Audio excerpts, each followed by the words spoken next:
Hey everyone, today we're diving into something I think is really special. How to take all those names and dates from your family tree and actually breathe some life into them.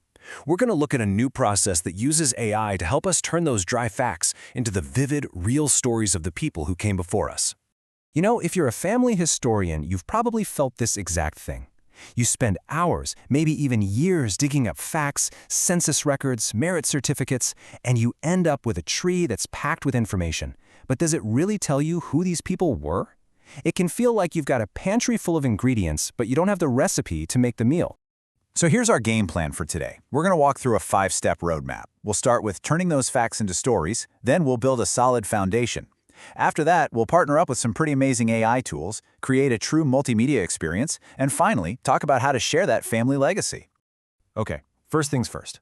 Let's tackle the biggest hurdle. How do we turn all those hard-won facts into something that actually feels like a story?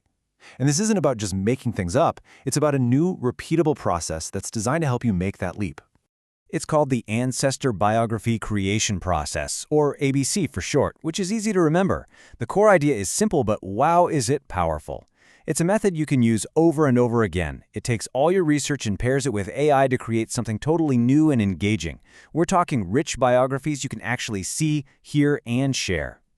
But before we jump into all the exciting AI stuff, we've got to lay the groundwork. This is so important. The quality of what you get out is going to depend entirely on the quality of what you put in. This is where your classic genealogy skills are absolutely crucial. It all starts with 2 foundational steps. First, you gather absolutely everything you have on the ancestor you've chosen, every single document, every photo, every little note. Then, you compile all of it into one master document. We're going to call that a genealogical sketch. So what exactly goes into this sketch? Well, the source material calls it the kitchen sink approach, and I just love that, because you literally throw in everything but the kitchen sink.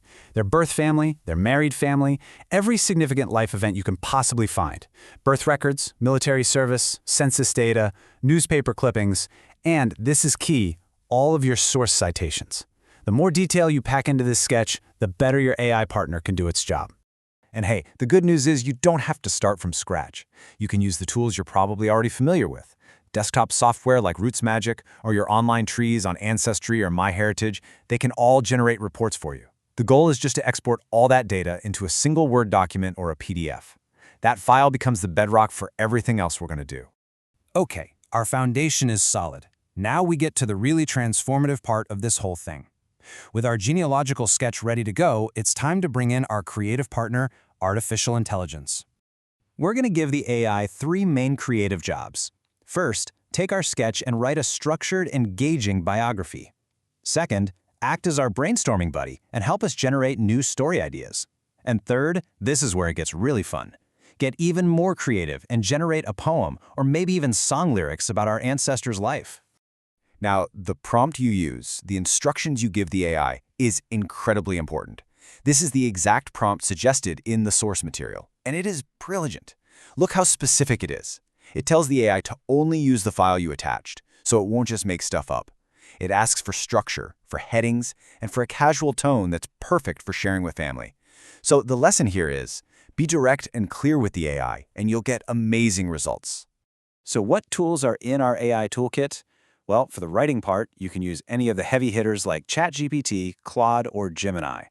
And for that third, really creative task of turning lyrics into an actual song, a tool like Suno AI is perfect. It can generate vocals and music from just your text. It's pretty mind-blowing. And you don't have to stop at just the main biography. You can ask the AI to write what you might call historical fiction stories, stories based on the facts you provided. Just imagine your ancestor telling their life story to their grandkids in their own voice, or describing that long trip to a new country. These kinds of prompts can bring a single moment to life in a way a simple biography just can't.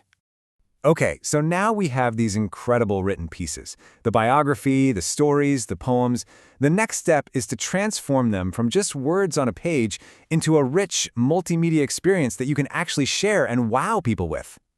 The process here follows a really clear path.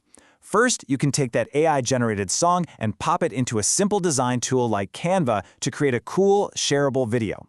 Next, you can use a research assistant like Google's Notebook LM, feed it your biography, and have it instantly generate all sorts of media assets for you. And finally, you can assemble everything into a full-blown presentation.